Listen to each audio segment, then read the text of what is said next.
Head coach Richie McKay calling Cleveland a unicorn, one of the most under-heralded players in the nation. So we got the Wolfpack in the white uniforms. They're 6-3, 5-0. Auburn, Texas, Seton Hall, and Coach Will Wade in his first year said, hey, I was hoping that this was going to self-correct, and it didn't. I got to step in, made some changes in the lineup. In their last game, it was a win against UNC Asheville. A couple missed layups early for Liberty as you see the pace that both of these teams want to play up and down the floor. Williams calling for it. Coach Wade said, we are going to force feed him the basketball, and you see right there the low post move. That's one of the reasons why with that program lost nearly 30 pounds in between last season and this season. Looks really thin, athletic, looks to be in really good shape. Ven-Allen Lubin, another low post presence, the senior forward out of Orlando, Florida. I don't think Ven-Allen Lubin or even Williams can defend these guards on the switches. Three-pointer good by Brett Decker Jr., arguably the best three-point shooter in the country. He's #1 in makes per game and second in percentage. They got 3 all-conference guys, and you said 8 players returning. I don't know another team in college basketball that has 8 players returning. And Coach Richie McKay, to be able to have some type of retention, he was hesitant to go back, but Dick Bennett, he knew his dad really well. Tony Bennett's dad was instrumental in getting him to head to Charlottesville. Great recovery. Darian Williams got beat on the backdoor cut, recovered. He's at Texas Tech, and I didn't even notice him on the floor today because he looks so different, at least from what I remember seeing him a year ago. NC State gets the turnover. Copeland pushing. Here's Holloman for 3. You were looking for me to save it. I had my hands in the shooting pocket. It was going up. If I got it. Transition here, taking it.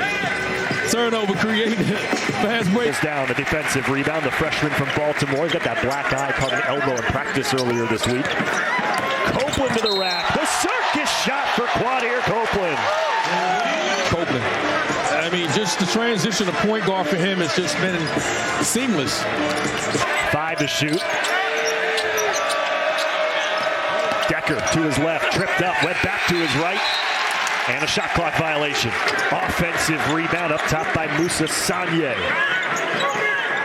Fresh legs paying dividends for the Wolfpack, and it leads to a second chance 3. Cleveland rips down the rebound. He averages 9 of those per game. You mentioned 10, 9, and 8, nearly a triple-double for Cleveland, and that's a transition 3. Colin Porter. But this game's a long way from being over. Breed spinning, lost it, bobbled it off of his head, somehow regained control and made the bucket. Energy that NC State has played with here in the opening 10 minutes. They've been challenged, and so far they've answered that challenge. They're being unselfish. They're attacking the paint.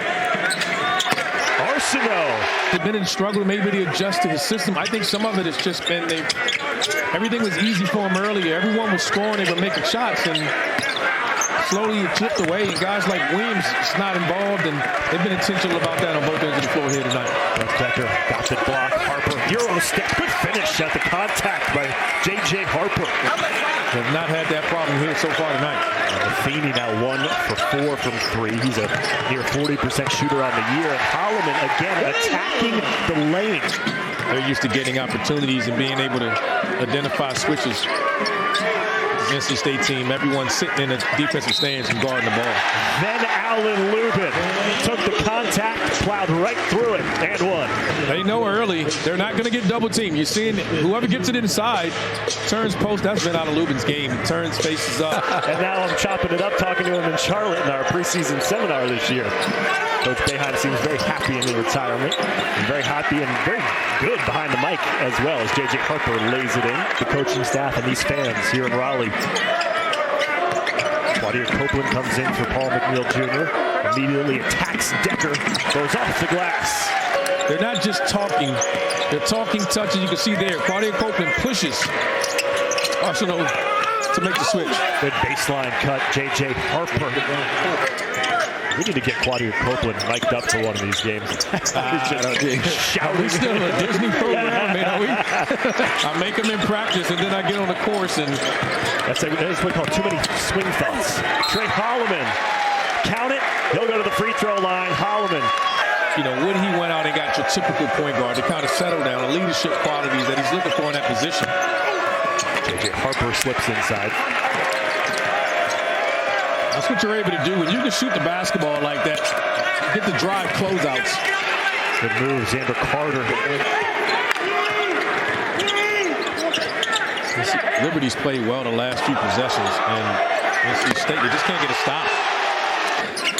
It just overwhelmed Liberty. McNeil Jr. starts the second half off with a triple, his first bucket of the game. 28-point lead for NC State. Ven-Allen Lubin, pick and roll, two-hand slam. Lubin picked up his second personal foul. NC State's got 2,000 and a half already. A rattling three, and said, he says, Gary Williams, I'm not going to fade away. Coach Wade was telling us I actually want him to be more forceful, not necessarily forcing shots, but forceful in getting his shots, getting open. Gets the assist there to Paul McNeil Jr. in the corner. Yeah, what you want to see from NC State, you want to see them just continue to keep their foot on the pedal. Holloman lifts out the three. Williams fought for the offensive rebound. Lubin was there, said, thank you very much, I'll take that. That's the intensity that Kansas plays with, and so they're going to need this type of effort. Good feed, Williams. And there's no shot blockers if you get past guys. You just want them to do that. Harper, English off the glass, got the assist from Caden Nafini. That's without their star freshman, potentially the #1 pick in the NBA draft, well, maybe not so much after AJ DeBan's former country, but their point guard. But I still want to see you continue to play. Still a lot of time. There's 13 minutes left in the second half. You never want to feel like you're running up the score, but if you can beat him by 60, you beat him by 60. For a guy who's averaging 20 points per game and getting most of his points from the three-point line, NC State has ran him off his mark pretty consistently. Harper, SMU, an overtime win against Texas A&M. These are all quality wins by the ACC. And second chance not there. Eric Rothman, Randolph Childress. Midway through the second half here at the Lenovo Center in Raleigh. Left-hand finish by Ryan Jones Jr. Doesn't allow room for off games, which is inevitable to happen. And you don't want them all to have off games like this. Quadir Copeland. Yeah, I told Richie McKay, good luck keeping him around. Yeah. I mean, that's the unfortunate reality of college basketball these days is you got a guy like that in a program like Liberty. In the opening 9 minutes of the game against UNC Asheville, he played 11 players. So, Will Wade. Alan Breed was one of his best players there, and he hasn't been able to crack consistent minutes in the rotation here. And that was Ron Gruber, you heard from. He's worked in Final Fours in the past. Brett Decker hitting the three. They care about building a winner. Unbelievable facilities for that level of basketball. I mean, it's just unbelievable. Musa Sanye, Day at Eden, the redshirt junior from Germany, who was supposed to come back from injury and re-aggravated. I mean, every time he touches it, he's looking to score, and he has the skill set in the game to back it up. 13 points now for Matt Able as Decker started to find a rhythm. No easy feat. No, not at all. Andrew Carter on the turnover. You just got to find the right fit, and this fit for him was put him at point guard. If he's playing point guard, no one ever thought that was part of his game.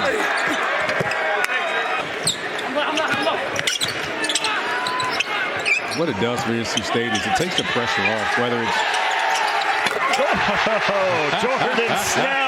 It's one thing I was concerned about, that, worrying about the net and winning games by a certain number, that we wouldn't see a lot of walk-ons in games. Credit to a lot of the student section that stuck around this entire game.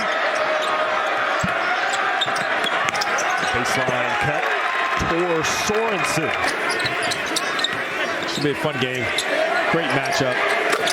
Jerry Dang. Final 10 seconds. NC State's most complete performance of the season. A 40-point win at home against the projected top team in Conference USA. You come in struggling and you challenge a team. They answered that challenge here tonight.